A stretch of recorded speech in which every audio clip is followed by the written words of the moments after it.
días a todos. Ya sé que nos hicieron levantar temprano, ¿verdad?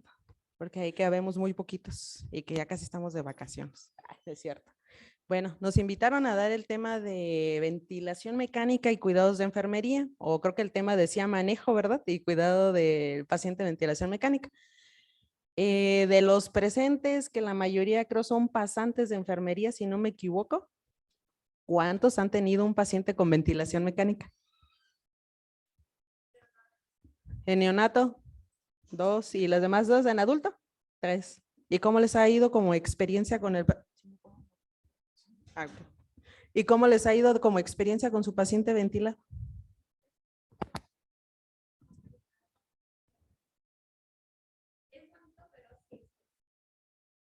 ¿Los demás? Cuando vieron el ventilador.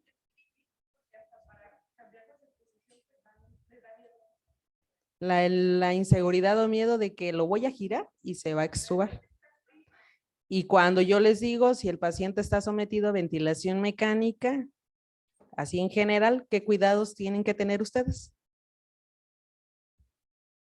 Con su breve experiencia.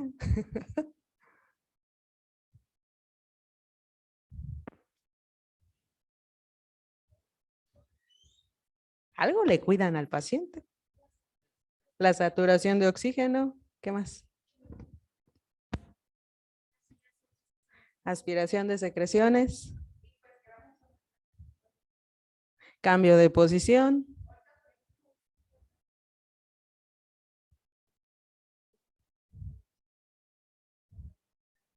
Están con fiebre.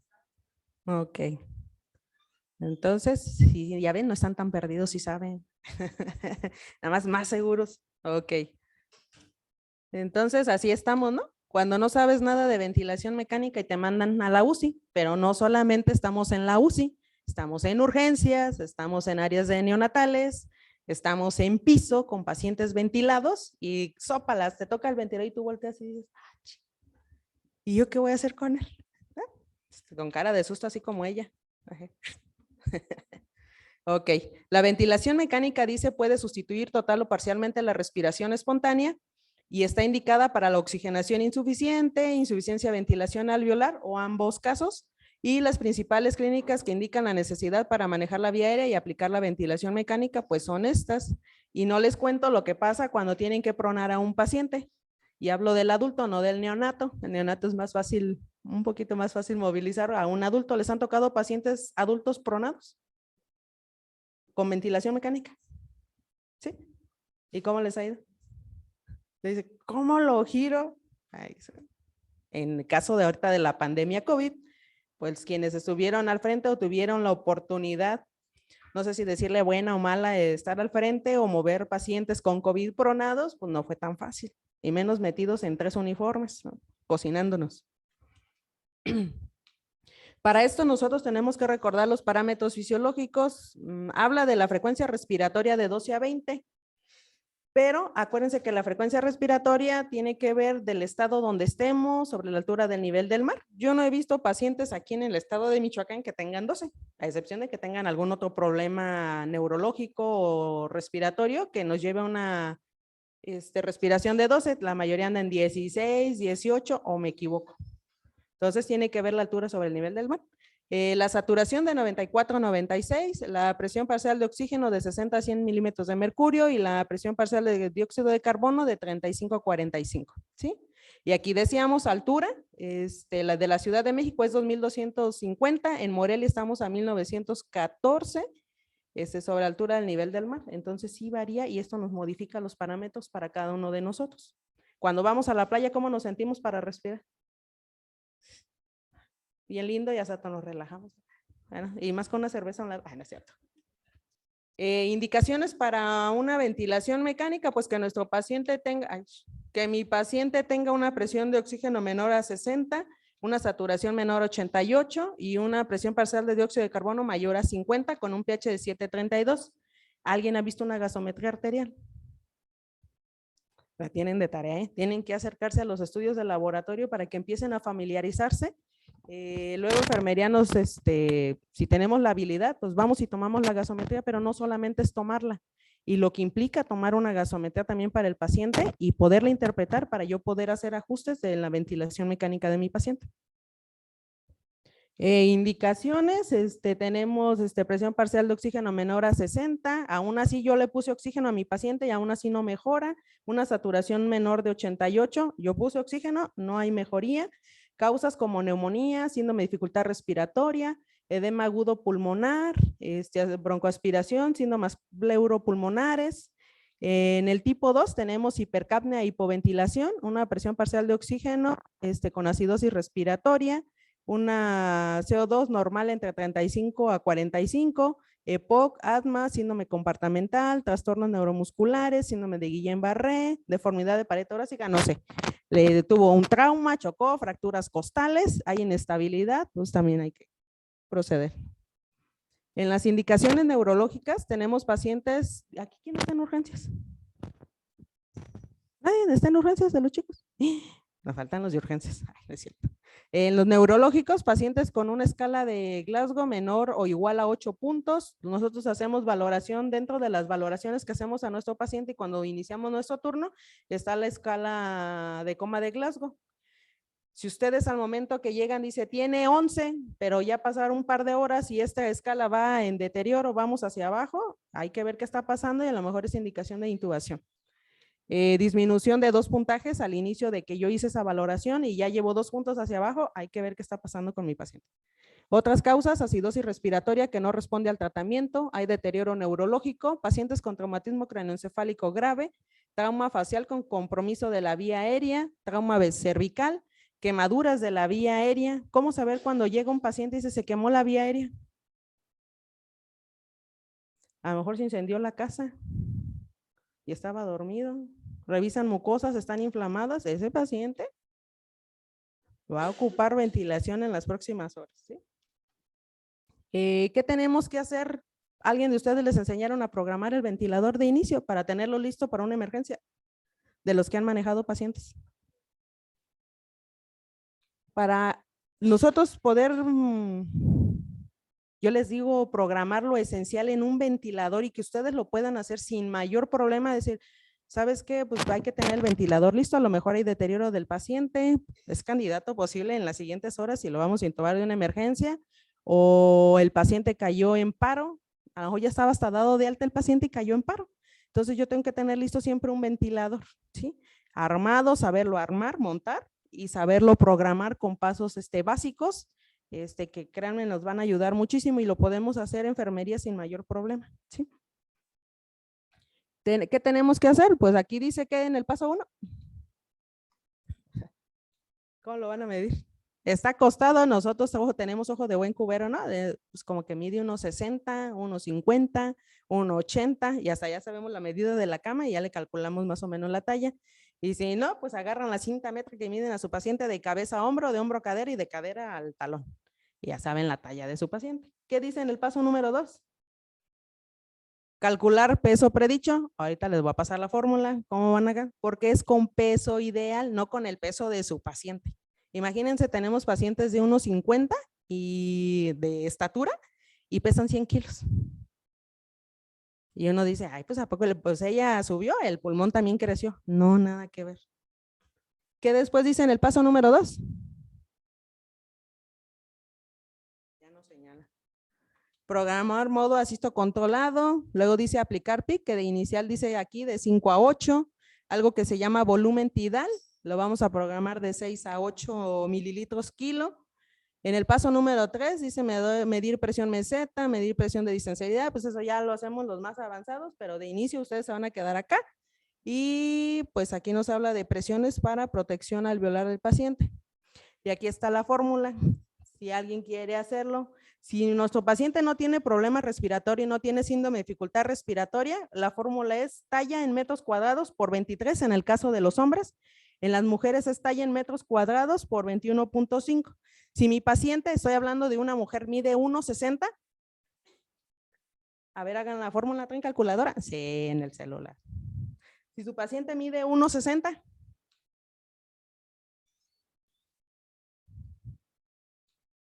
1.60 por 1.60 y luego lo multiplican por 21.5, ¿cuánto les da? A lo mejor esa paciente de 1,60 pesa 68 kilos. ¿Y cuánto nos dio? Ese es el peso ideal de su paciente. A eso nos referimos. Y tienen que usar esa fórmula para hacer, porque yo les decía, tenemos pacientes así, o muy chiquitos, o con muy bajo peso, pero casi tendemos nosotros en México con sobrepeso y obesidad. Entonces, esa fórmula tienen que hacer. Si tienen un paciente varón de 1,80, ¿cuánto sería su peso? A lo mejor este pesa 100 kilos. ¿Y cuál sería su peso ideal de un paciente de 1,80? Casi no da 74. Y yo digo que pesa 100 kilos ahorita, entonces son 14 kilos de diferencia. ¿Sí? Si el paciente tiene síndrome de dificultad respiratoria, la fórmula cambia, pero si ustedes hacen el ejercicio de esta mujer, dice talla en centímetros menos 152.4, luego lo multiplican por 31 más 45. Hagan la fórmula y me dicen cuánto les da de peso en esa misma paciente de 1,60.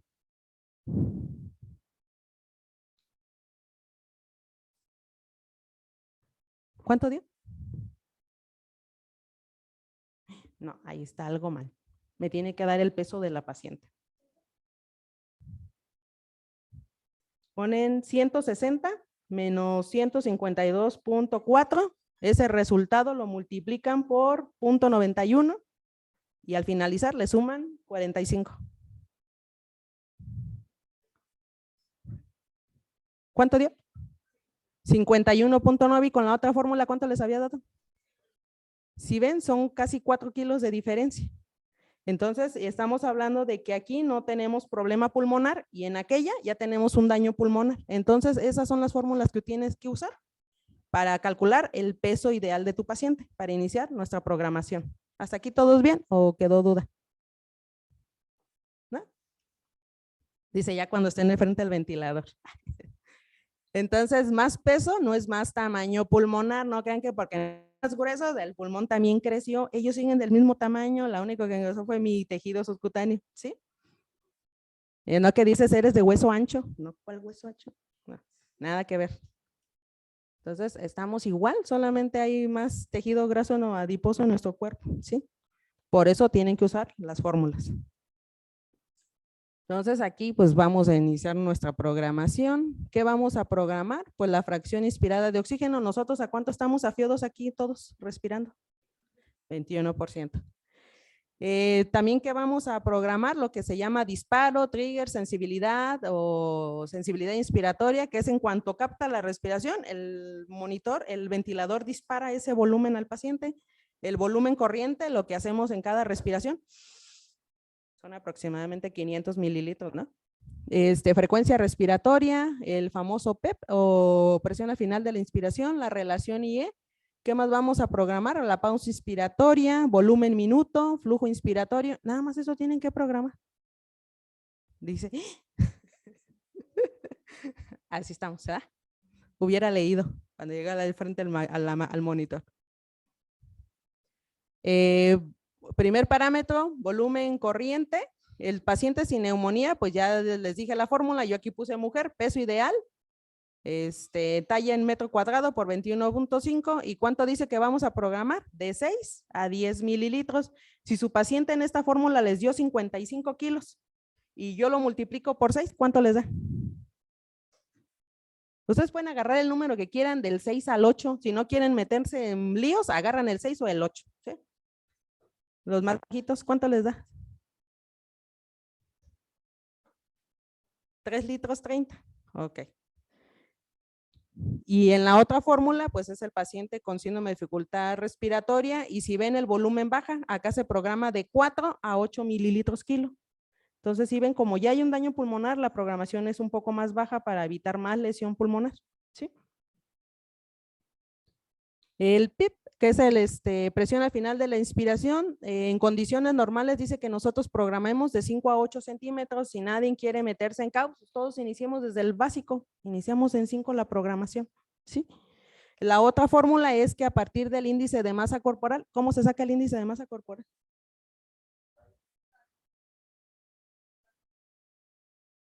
Entre el peso, ok.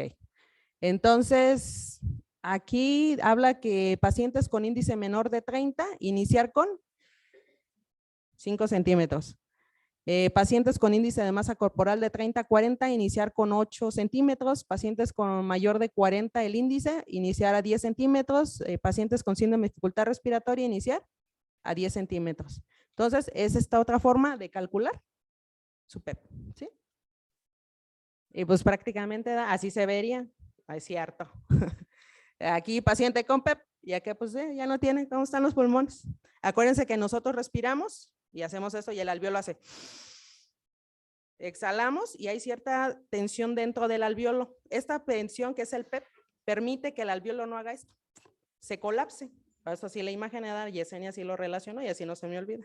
Espero que no se les olvide a ustedes tampoco.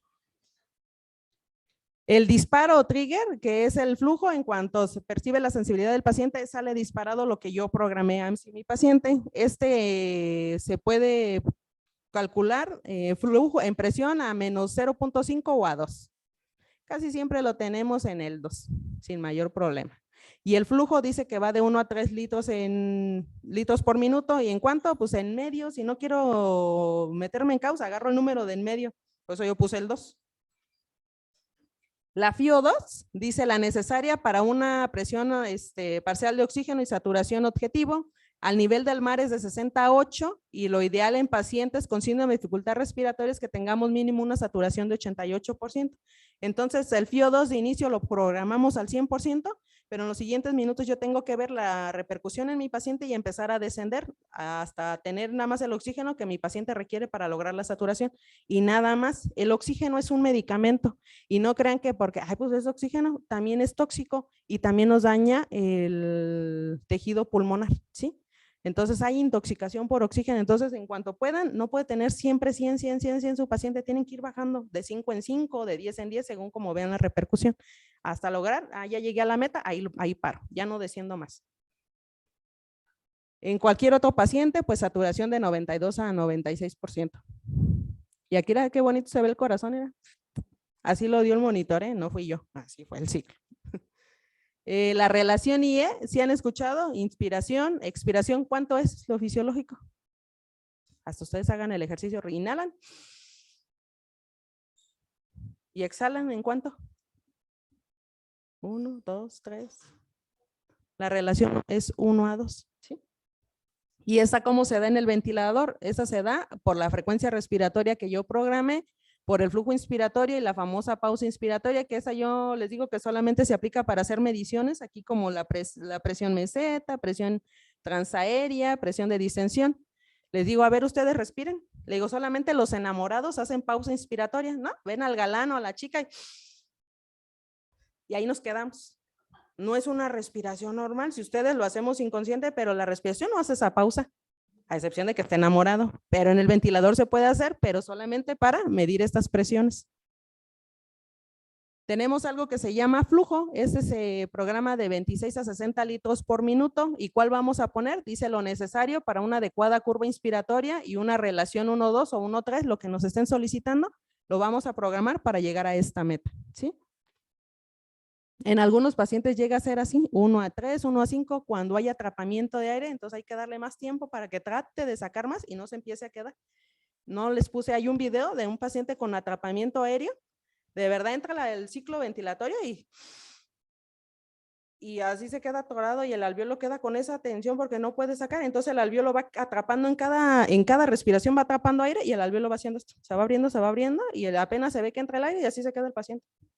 Lógico, ese paciente falleció porque era demasiado aire el que se va quedando en cada ciclo ventilatorio y pues lo fue atrapando y ¿cómo lo sacamos del alveolo el aire? No hay manera. Esta tablita, a mí me gustaría que ustedes se la llevaran de tarea y la tuvieran a la mano cuando tuvieran enfrente un ventilador para que sepan lo que ustedes van a programar, la FiO2, la saturación, pues estas ya las vemos más avanzadas, las presiones, perdón, estas presiones cuando ustedes aprendan a manejar un ventilador. ¿Sí? ¿Dudas hasta aquí? ¿No? De hecho, no tengo. Bueno, sí, ahí abajo.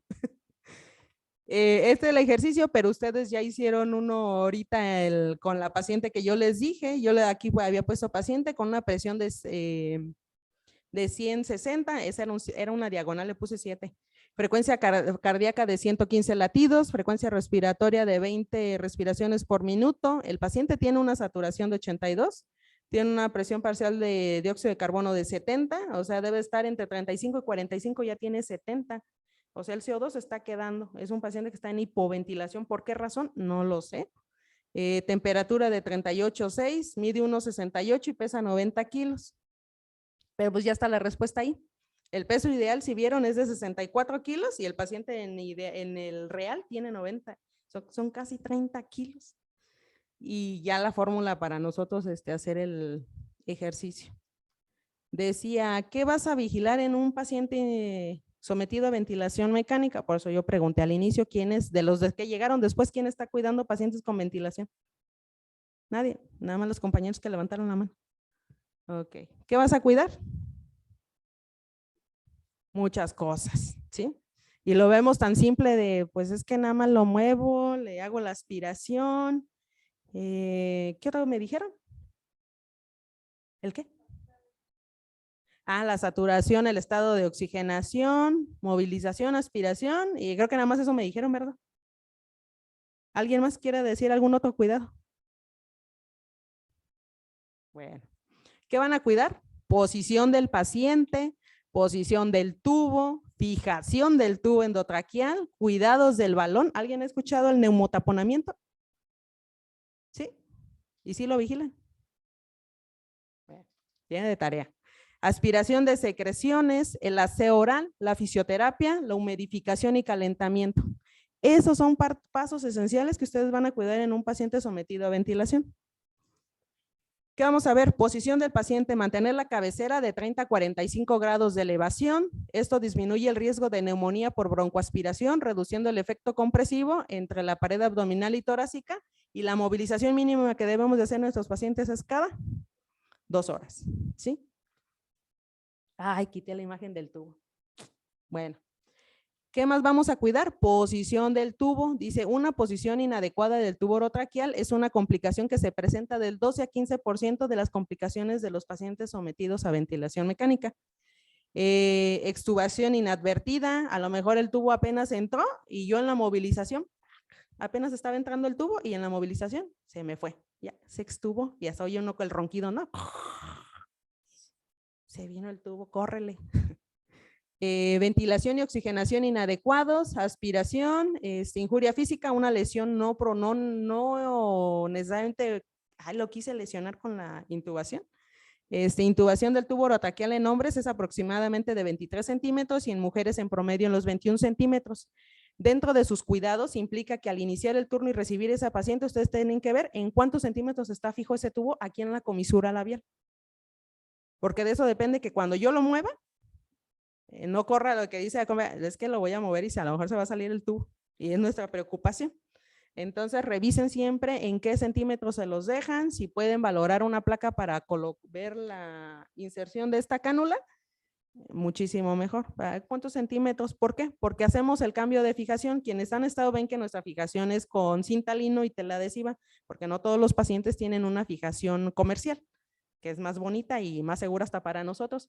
Entonces, luego dices, es que ya se ensució y hay que cambiarla y no te fijas en cuántos centímetros, entonces o me lo puedo traer hacia afuera o lo puedo insertar hacia adentro, ¿sí? Y si recuerdan anatómicamente, bronquio derecho está más recto que el izquierdo, entonces ¿hacia dónde se va a ir el tubo? Hacia mi lado derecho. Y entonces si a eso le añaden que no soy de agarrar el esteto, si a ver, vamos a auscultar, a ver si están ventilados los 4 campos, y pues resulta que está ventilado el lado derecho y el izquierdo, el tubo está del lado derecho, ¿sí? Y entonces a rato están las atelectasias y empiezan otras complicaciones por no estar al pendiente de ese tipo de situaciones. El cuidado, yo les decía, la fijación del tubo, dice, otorga estabilidad al tubo traqueal, permite la aspiración de laringe y la higiene oral frecuente, permite el cambio de posición del tubo frecuentemente, evitar la compresión del cuello que impide el retorno venoso adecuado al cerebro, ubicar el tubo en posición medial dentro de la boca, producir el mínimo de lesiones dérmicas por el decúbito, esta fijación, pues nosotros aquí no la hacemos, ¿verdad? Pero sí encontré la imagen. ¿Dónde está el tubo? Aquí. Y aparte el tubo, si ven la imagen, el tubo está colgando. Entonces imagínense la lesión que le ocasionamos al paciente de presión, de que el tubo está ahí caído y no tiene esa estabilidad, ¿sí? Acá abajo tenemos una comercial, ¿sí la han visto algunos? En el centro de aquí de la fijación tiene este parche hidrocoloide que nos cuida mucho la piel del paciente, y este que tiene aquí en medio tiene un carrete que nos permite movilizar el tubo hacia la derecha, al centro o a la izquierda. Se puede movilizar y nos permite para facilitar el aseo bucal del paciente, pero no los tenemos. Entonces lo fijamos con la tela, con cinta lino, pues aguas, hay que movilizarlo aunque sea 1 centímetro hacia la izquierda, 1 centímetro a la derecha, pero no colgados en las comisuras, porque si no entonces, ¿cómo están los pacientes? Queda como el guasón, así bien marcadote así el paciente, ¿sí? Y así los dejamos. Y cuando digo con las otras fijaciones, hacemos demasiada compresión a nivel de la nuca con la cinta y luego no les revisamos, cuando movilizamos al paciente no revisamos acá donde está la fijación y los pacientes llegan a estar cortados por la fijación acá en la región de cuello o a región occipital de la cinta. Porque nadie los revisó y dije, pero bien seguro el tubo, eso sí, está bien amarrado, pero acá haciendo compresión acá en la parte posterior y el paciente tiene no solamente la lesión del frente, sino acá atrás. Entonces, aguas con eso también revísenlos, ¿sí? No lo van a dejar así. Hablábamos del neumotaponamiento. Dice, el control de neumotaponamiento implica todos aquellos cuidados que garantizan el correcto funcionamiento del manguito traqueal, el cual se lleva a la tráquea, creando 2 compartimentos distintos entre vía aérea superior y vía inferior. Está indicado para asegurar una ventilación eficaz, evitando fugas aéreas, evita el riesgo de broncoaspiraciones y por último permite la ventilación mecánica. Si alguien ha revisado, bueno, esta es una cánula de tráqueos, pero el tubo endotraqueal tiene un globito. Sí lo han visto. Y tiene un manguito, se infla, tiene otro globito externo que ustedes están revisando. Ese neumotaponamiento nos hace esta división. Entonces, aquí vía aérea superior y acá vía aérea inferior. Entonces, cuando hay secreciones, por eso el de que si está el paciente totalmente en semifowler o no. ¿Por qué? Porque las secreciones tienden a caer aquí y aquí se quedan en la parte superior del globo. Hay unas cánulas que tienen doble manguito y nos ayudan a aspirar en esta zona. Y de aquí aspiramos en la parte superior del globo, ¿sí? Pero como nosotros tenemos el convencional, no tenemos ese, entonces nada más aspiramos lo de que viene de vía aérea inferior. Entonces aquí se empiezan a acumular. Si yo no cuido la presión de este globo, ¿qué creen que va a pasar con estas secreciones? Van a empezar a introducirse a la vía aérea inferior. Por eso es uno de los factores de riesgo de la neumonía asociada a ventilación, de que yo no cuide la presión de este globo. Y luego hasta escuchan al paciente, dicen, pasa visita y se oye, y dice, se desinfló el globo y vamos y presionamos el otro y dice, le falta aire y nada más le aventamos el aire al globo y dice, ya dejó de hacer ruido. Le faltaba aire al globo y nada, nos quedamos, pero nunca medimos la presión. Y esta presión en exceso también nos provoca isquemia de la tráquea. Y entonces, ¿a qué le va a pasar al paciente? Por una excesiva presión. Y si no tiene presión, pues todo va a entrar a la vía aérea inferior. Y entonces son parte de las neumonías que se suscitan en nuestros pacientes. Vigilar la presión del manguito, ¿cada cuánto dice aquí? ¿Cuánto lo revisan? Aunque sea una vez en el turno, háganlo. Si no lo van a hacer en el turno, yo les digo, cuando llegan y se ponen al pie del paciente, se presentan, le explican lo que le van a hacer, revisen todos estos puntos mínimo al inicio de su turno y regístrenlo en sus hojas. Pero luego pasa desapercibido y pues luego tenemos las complicaciones. Dice, una presión excesiva nos produce dolor, sangrado endotraqueal, tos, extubación accidental, necrosis, ruptura branquial, traqueomalacia, estenosis traqueal, fístula traqueosofágica, afonía y lesión en las cuerdas bucales. Nada más porque yo nada más fui y lo palpé y le aventé el jeringazo de, ponle unos 3 centímetros de aire y ese globo ya está toda la tensión que puede. Si esta presión está baja, pues hay tos y riesgo de neumonía por broncoaspiración, porque resulta que este paciente lo tenemos con alimentación enteral y a lo mejor tiene reflujo, un reflejo tusígeno y va hacia afuera el alimento y vámonos de una vez a vía aérea, ¿sí? Entonces, cuidado con eso. Aquí en la imagen no se alcanza, dice que la presión es de 20 a 30 milímetros de mercurio y si lo medimos en agua es de 16 a 20 centímetros. No sé si han visto este dispositivo en su servicio. El que está en medio que parece el manómetro. Con ese se mide la presión del globo y si no, digan a la jefa que le pida uno para que estén midiendo la presión de ese globo, ¿sí? En la imagen de abajo no se alcanza a percibir, pero es un globo roto, o sea, quitaron el tubo porque había fuga y pues resulta que a lo mejor por excesiva presión se rompió y hubo que reintubar al paciente, ¿sí? Hablan de la aspiración de secreciones. ¿Cuándo hacen la aspiración de secreciones? Ay, qué fea soy. ¿Hay modificación en la saturación? ¿Cuándo más? A ver los demás. Una vez por turno, dos. ¿Quién dice más? Es estetos, para algo está ahí. Yo agarro y hago auscultación.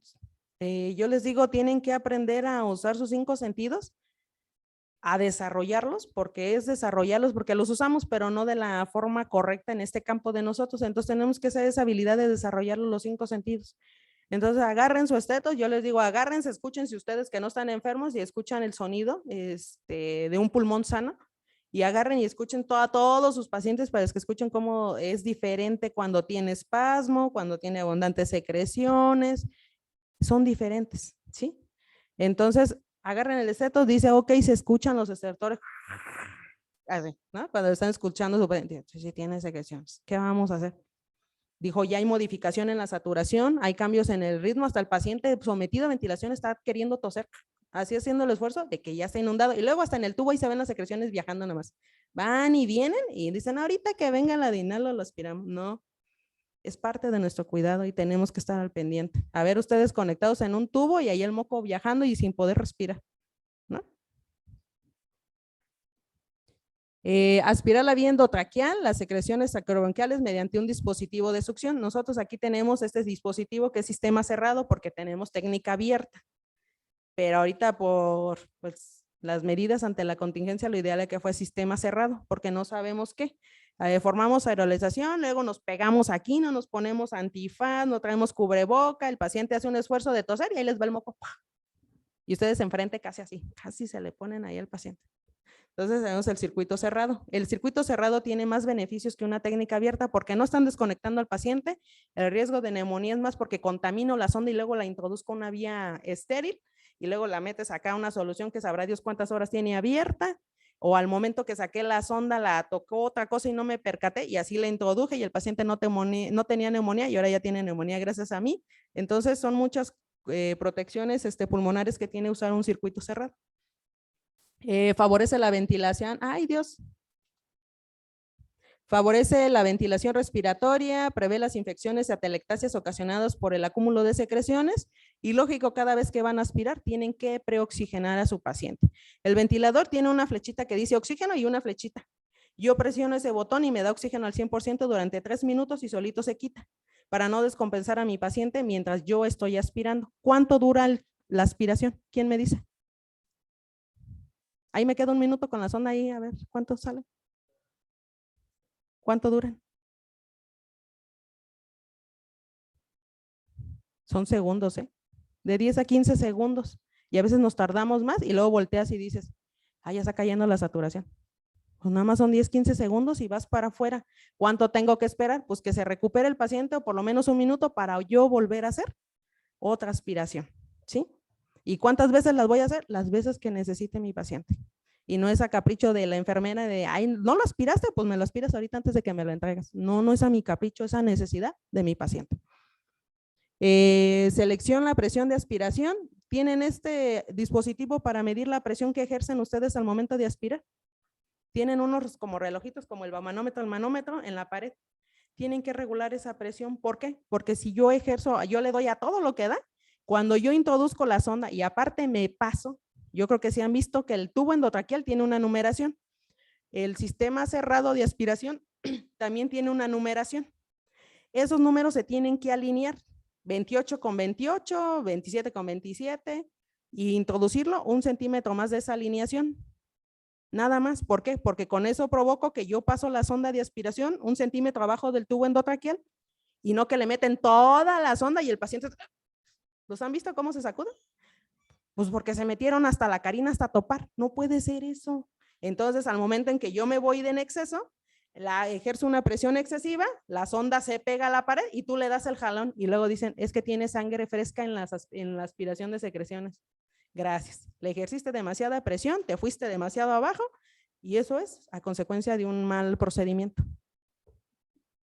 En los neonatos nos dicen que de 60 a 80 sea esta presión, en niños más grandes de 100 a 120, en los adultos nos marca hasta 150, yo no he usado hasta 150.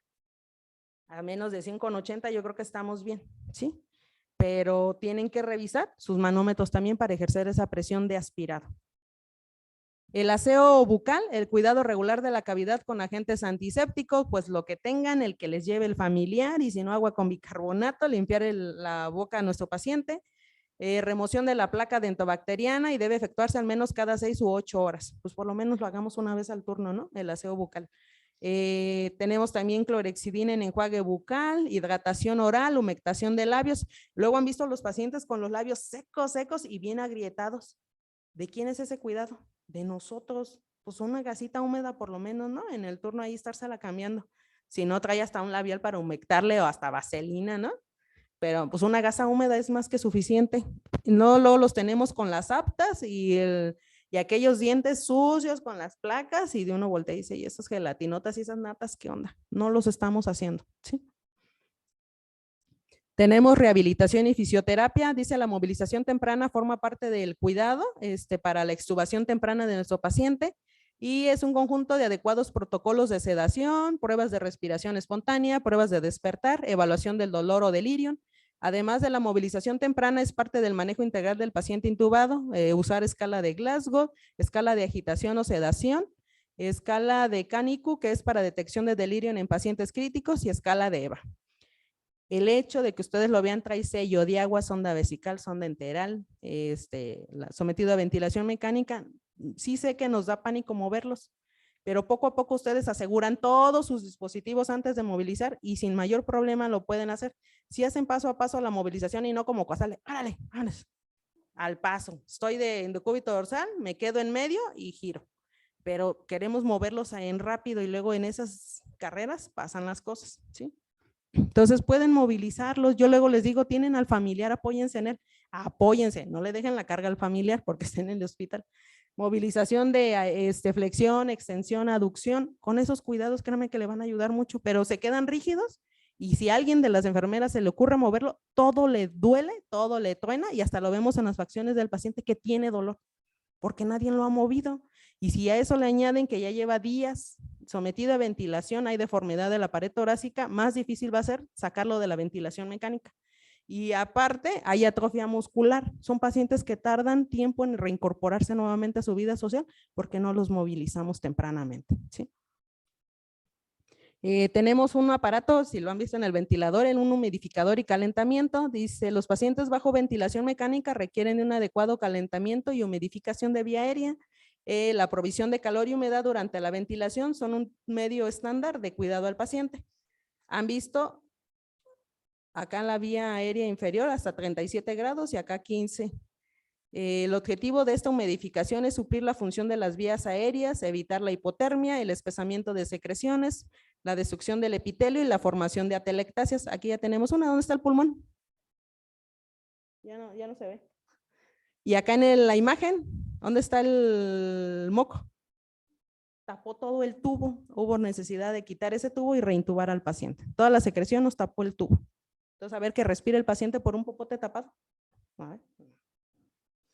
Tenemos estos dos dispositivos que es la humidificación activa. Sí han visto esto todos, ¿verdad? Yo les digo, esta es la nariz, pero luego parece mentira que están de adorno y están apagadas. Yo les digo, a ver, salgan en diciembre, que estuviéramos a 0 grados y respiren el aire frío, a ver qué siente su nariz. ¿Qué sienten cuando respiran el aire frío? Ardor, ¿qué más? Resequedad. Ahora imagínense en la vía aérea inferior con este aire seco y frío. Tenemos la pasiva, no sé si han visto este dispositivo, esta narina, este chiquito, este circulito, que nos hace esta función, lógico, no al 100%. Y esta pues las tenemos que cambiar a las 24 horas y este pues aquí están a nuestras 24 horas dando ese calor y humedad al aire. No sé si tengan alguna duda.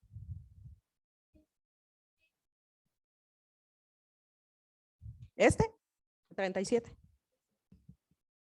De hecho, ustedes agarren los tubos y se siente hasta si está tibio, si está, o si de plano no está funcionando la cámara, les está avisando y yo les digo, pues tóquenlo, pero debe ser de 37 grados. Si también se nos pasa y se eleva esa temperatura, también nos va a provocar que haya fragilidad a nivel pulmonar y también nos vaya a sangrar el paciente. Entonces, todo tiene un porqué de cada temperatura, entonces la tienen que tener 37. Sí. Y tienen que estar encendidas. Si las apagan, pregunten por qué está apagada. O no está funcionando definitivamente, o si tienen otra disponible hay que cambiarla, pero tienen que estar encendidas. Acuérdense que dentro del pulmón tenemos lo que se llaman cuerpos ciliares, que es como un cepillo de dientes las cerdas. Esos cuerpos ciliares están en movimiento constante, entonces toda la mucosidad, porque estamos produciendo moco en todo momento, ellos están haciendo esto, como el pasto, ¿no? Así se están moviendo y movilizan toda la secreción. Al momento en que yo le doy aire frío, esos cuerpos ciliares se quedan así. Ya no se movilizan. ¿Qué pasa con ese moco? Ahí se queda y se pega y empezamos con los problemas de que empiezan las atelectasias, porque ese moco está ahí obstruyendo. Entonces, ¿qué hacemos? Dar su fisioterapia, movilicen al paciente, sus palmaditas con la mascarilla de ventilación, empiecenle a dar. Pero les da miedo, entonces al hecho de moverlo y luego pegarle en la espalda, darle su palmopercusión a mano hueca, aunque sea, denle al paciente, ¿sí? Movilícenlos, pero pues, los dejamos ahí estáticos, así como pues que ni se mueva porque no vaya a ser que pase algo. Entonces sí hay que mover a los pacientes. ¿Dudas hasta aquí? Ya. O vienes a regular aquí en tu dispositivo o hay que cambiarlo. Si está fallando hay que reportar que no está funcionando o que está sobrecalentando porque de hecho hasta condensa, se ve todo el tubo húmedo, todo hasta el tubo endotraqueal se ve cómo entra agua, de que está calentando demasiado. Entonces, o la apagas intermitente si no tenemos otra cosa, otro dispositivo, o pues repórtalo y mejor que no lo cambie, ¿no? Y si tienes otro libre, pues mejor ve y cámbialo, por seguridad para el paciente y para nosotros. ¿Sí? ¿Cuál solución?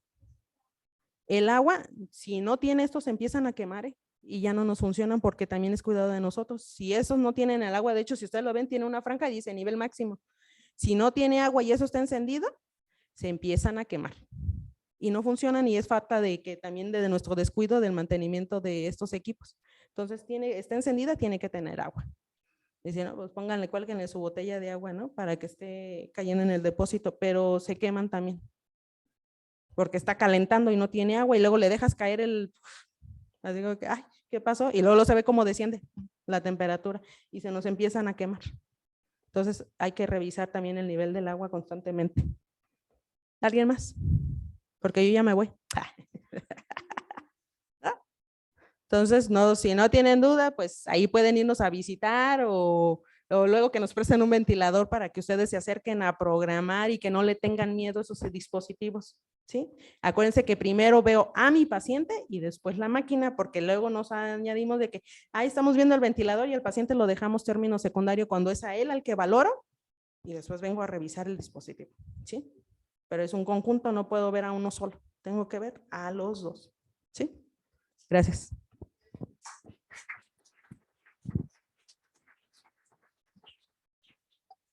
Agradecemos a la maestra Yesenia y le hacemos entrega de su constancia. Muchas gracias por su participación.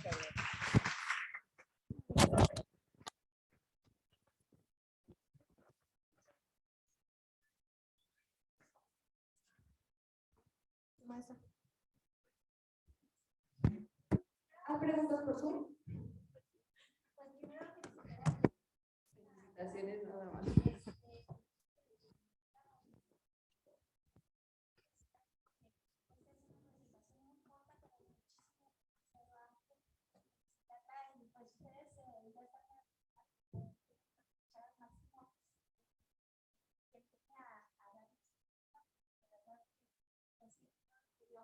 Es de relevancia.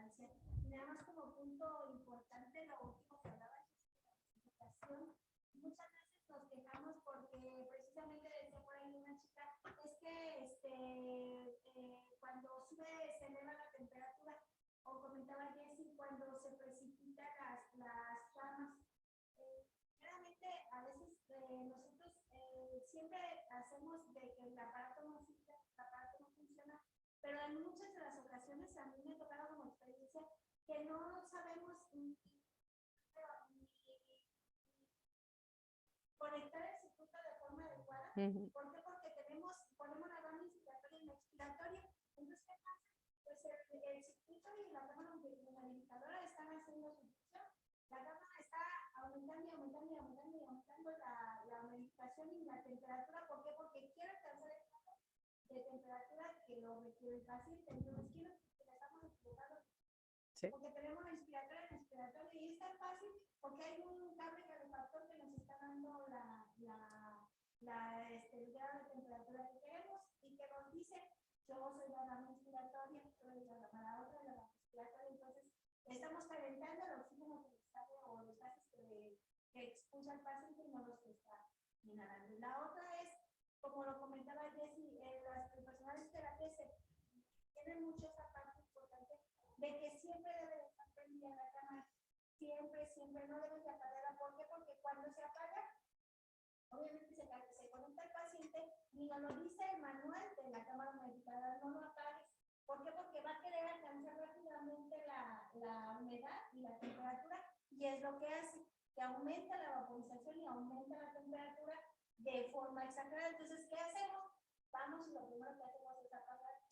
Y entonces, como recomendación, no lo apaguen.